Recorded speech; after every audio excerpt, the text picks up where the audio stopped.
helped me identify that problem. And through the personal stories in your book, the challenges your clients face, I just saw the reflection of myself and I used that in my own life. I just amazed by the fact that it helped me so much since then and improved my teamwork and life productivity overall. Welcome to Agile Leaders Conversations, where executives, business leaders, and experts from all sectors come together and share leadership insights around leading in today's workplaces. They will be sharing some tips on how they use the Agile mindset to make sense of the complexities and lead with authenticity and ease. My name is Chuan Chuan, and I'm an author, executive coach for the Fortune 500, a speaker, and a facilitator. I specialize in agile leadership, helping organizations and leaders achieve success and be relevant in the VUCA world that we are all in today. I'm so happy to have you listening in to this episode of Agile Leaders Conversations.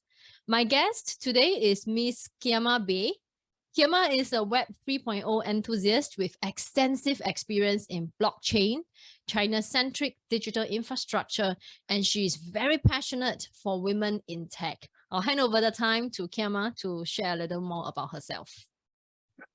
Thank you for having me. Pleasure is mine. My name is Kema Bae, and I run Web3 marketing agency with a small investment arm focusing on Southeast Asia. We promote early-stage Web3 products and help them to get connected with our network of approved investors in Web3, blockchain space, and accelerators. Fantastic. Kema and I were just having a casual conversation before recording this show, and based on what I know, 86 to 87% of the senior leaders in your space are men. So I'll be super interested to find out how you show up and make a presence and make waves in this space, in a male-dominated space. And we'll go into that in just a while. All right, Kema, share with us your general thoughts on the book after reading it. Yeah, with pleasure. I read it 2 months ago and it helped me since then a lot. I love how book talks about finding balance when you're facing challenges. And this book more of, I would say, exercise-driven book. It's more of a guide how to go through the challenges and how to solve it. It's filling the gap between theory and practical application. That's why it helped me a lot when I was leading my company, and it shows lots of excellent ways how to grasp the understanding, like strategies, how to speak with your employees, clients, and partners, how to lead different crucial stages in our blockchain world. So it is must read for those who are trying to lead the company. And I love the way you show the case studies, especially your personalized stories and how you help your clients solve the problems, like the techniques you shared. Great. You named that element that I want to bring out, that we are bridging the gap between theory and practice, and it's designed to be like a textbook and workbook together, where as you read it, you are also reflecting and filling up the exercises at the same time. Yes, I do. And actually, after reading the book, I had my time digesting it just to sit it down. And this time helped me to identify the struggles I had as a company leader. And your book helped me to take the steps to fix the issue. I like the highlight of the book that you wrote is based on your client's experience as case studies. Like each client confronted a particular problem and the work that was done is just amazing. Thank you so much. It's really good to hear the real life example. You were talking about navigating some of the challenges that you face as a co-founder and managing director. So was there a particular paradox in the book that resonated strongly with you? Yes, the one that I love the most is enforcing and empowering. I can strongly relate to that because in my company, we have a team of Europeans and Asians, people working together as a team right now, even despite all political issues. I usually stay working till 2, 3 a.m., not because of the time difference, but also because I like to learn lots of things. And I usually read books in the nighttime and learn new languages. One day, I noticed that I was expecting my team to be like me. I was expecting them to do the task during nighttime, even complete the tasks during their rest hours. And after reading the book, I realized that I was pushing them too much. I knew that I need to change. Only after reading the book, I realized I have this problem. Instead of pushing them, I start empowering them. and I start asking them questions. Since then, our team is doing a remarkable job, and I'm extremely proud of them because team is growing and we have new people coming, all people that been there in space since Bitcoin of 2018. And I just love the way we found a way to synchronize, and I'm not even pushing them anymore.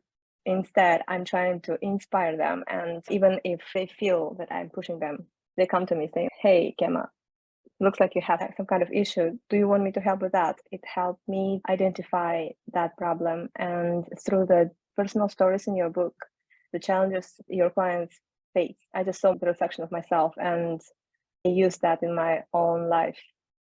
I just amazed by the fact that it helped me so much since then and improved my teamwork and life productivity overall. Oh, yeah, wow, that's so amazing to hear. And it all started with just one change, right? Being able to name enforcing versus empowering. Do I want to enforce a certain work schedule, a certain pace, and tell people what they have to do? Or do I lead by asking great questions, which most of the time are open questions, and you just ask them, how do you find the work? How is it that you want to work so that you can give your best? And another great thing that I think shifted in your team is the two-way conversation. If they feel that there's something that you want and the manner in which you are trying to make it happen doesn't work for them, they are totally open to come to you. Kema, I know this is important. How can I help you? How can we make this work for both of us? So it's a win-win. And excellent. You are already seeing results in retention, productivity, profitability. I think that's so fantastic. And it just takes one shift, shifting from telling to asking. I think that's one big shift. So there was also a definition of leadership agility and paradoxes in the book. What else do you see from your lens as co-founder and managing director? After reading the book, after I digested and understood it fully, I started listening to what my employees say because employees are often insecure to speak about their issues because they feel the kind of gap or difference between us. And I encourage them to be open. I listen to what they say, I listen to the problems and I try to solve them. And I just love being more close to them because that is what makes team work. Second point I would love to focus on is I started encouraging them to take risks because it's vital to create a culture when employees feel confident to ask questions, even though if they feel that questions are too obvious or common questions, because we are working in Web3 and Web3 definition itself, it's not even complete yet.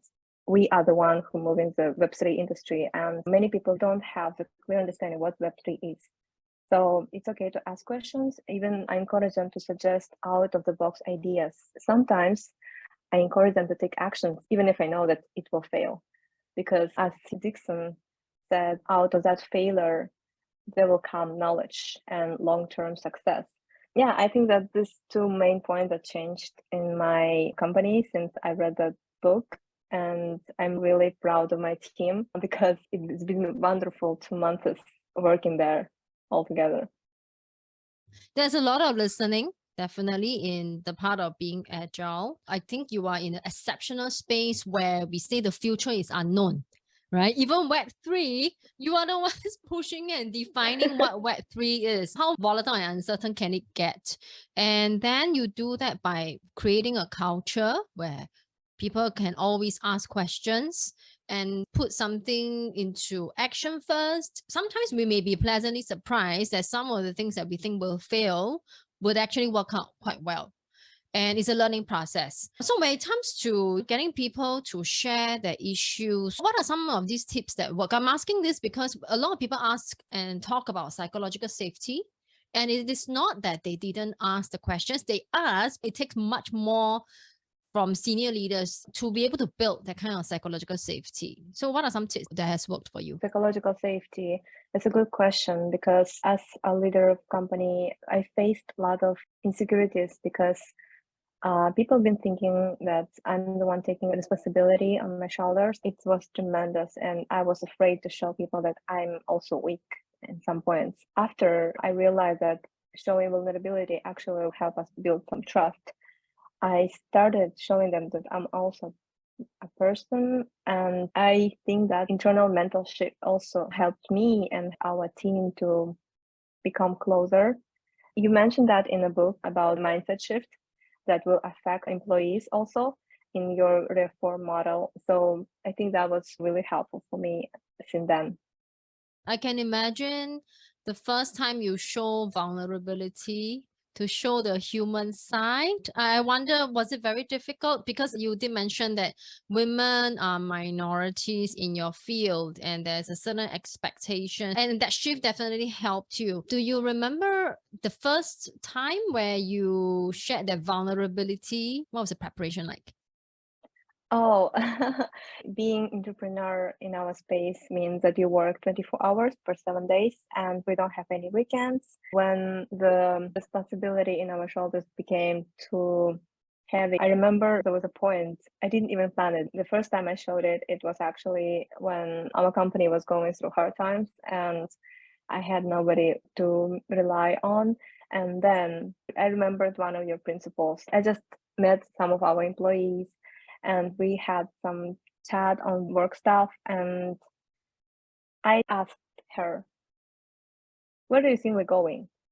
And she was my friend, my team worker. She was so surprised by the question because she didn't expect me to ask this. It's not expected for her to be answering this question. And she told me that we're going the way we move the company. And then I started asking more open questions to her. What do you want to achieve with our company? How do you want to move? If you were in my position, how would you lead our company? What would you change? What kind of strategy would you implement? And after that, she shared some of her insecurities about the influence she had in company, about her position. And then we worked out new model for her. And then I felt more secure. I told her some problems I had, like some of my insecurities, and she totally accepted me. That was the moment when we actually became close friends. And then we're running the company really in a trustful manner. So having that thinking partner, right? We don't have to take all the stress and the responsibility on our shoulders. Of course, being entrepreneur, a lot rests on your shoulders. You work 24/7, there are no weekends. If you could work 48 hours a day, I think we would do it. But just showing that moment that I'm a person, I can get stuck as well. Why don't I hear from a different perspective? And in that conversation with your team worker, you are equals, you're just bouncing off ideas. Definitely two heads are better than Yeah.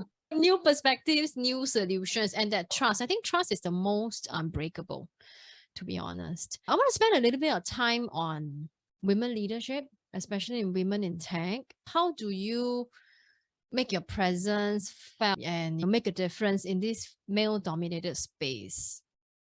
Mm-hmm. Yeah, that's really great question. I started in this company as an intern 2 years ago. And I started as intern because I can speak 5 languages, and that's how I found this opportunity.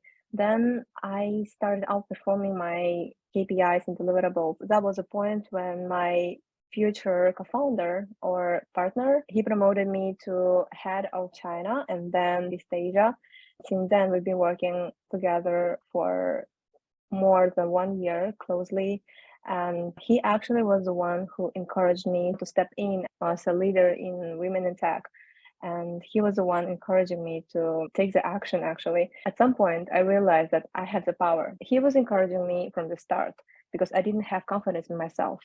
I realized that my growth happened because of that partner. And I realized that I have the power to encourage others to become more powerful, more confident, more open.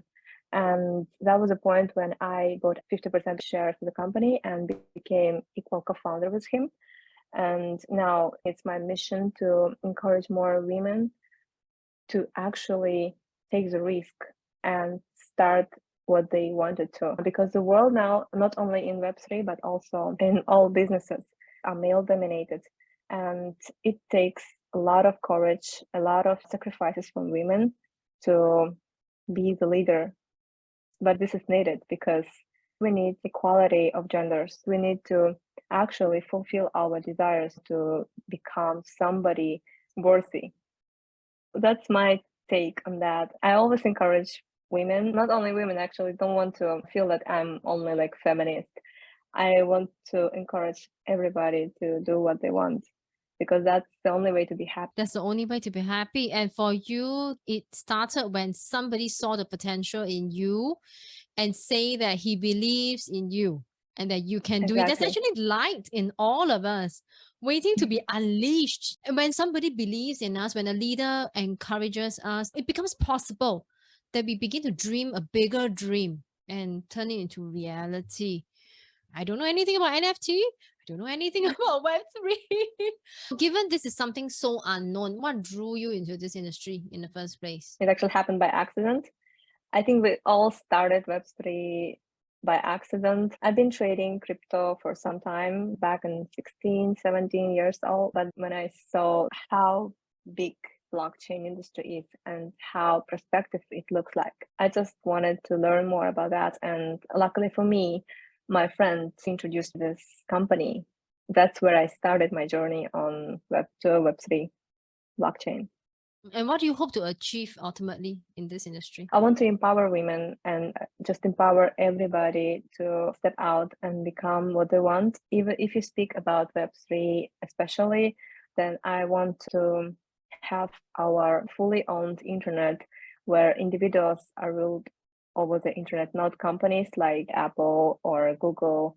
So our account user data will be only ours. Nobody can use it for any purposes like advertisement or any other purposes that can be used on dark web. So I think my primary purpose would be empowering people all around the world to do what they want and to have the full ownership and rights to own content they created. Give them a voice and they own the content as well. Exactly. How do you assert your presence as the only woman at the C-level in your company? Well, people want me to be harsh, be strong, be confident. And I agree with them on that point, but I see my approach more soft way. If you know about the Princess Diana, how she did adjust herself because her voice at the start, it was high pitched and nobody wanted to listen to her. And she had to actually work on herself, to work on appearance and the impression she made. So she had to train herself. And some of the people would love us to adjust ourselves this way. But I don't see this approach working on everybody. Speaking about myself, I'm more of soft person. As Bruce Lee says, be water. Should you put water in a cup, it will be cup. Should you put water in a bowl, it will be bowl. So I see my leadership attitude, like my leadership mood is more soft, supporting, encouraging, and empowering. That's what I feel comfortable with. Know yourself, be in your element, and then you can be the best leader that you can be. We can be aware of the expectations, but most important is we need to know who do we want to be, right? That way you'll be the best leader that you can be. Great. What leadership advice would you give to people in your field? Okay. We are all giants raised by pygmies who have learned how to walk with perpetual mental mindset, unleashing our full potential, our total brain power, and being confident in every aspect. This is something that will turn your life around. And I wish to focus on us, on agility, and being tolerant to each other and keep going. We're all gonna make it. Excellent. So encouraging and unleash the full power of our mind. It's great. So good to have you, Kema, and really enjoy this conversation. I'm always very blessed to be able to meet somebody with a very different background, and we are connected and united by the same thoughts that we want to create a better world, more equitable, where everyone has a voice and everyone has the right to live to their fullest potential. Thank you so much for being part of Agile Leaders Conversations. Thank you so much, Chen Chen. Pleasure is mine.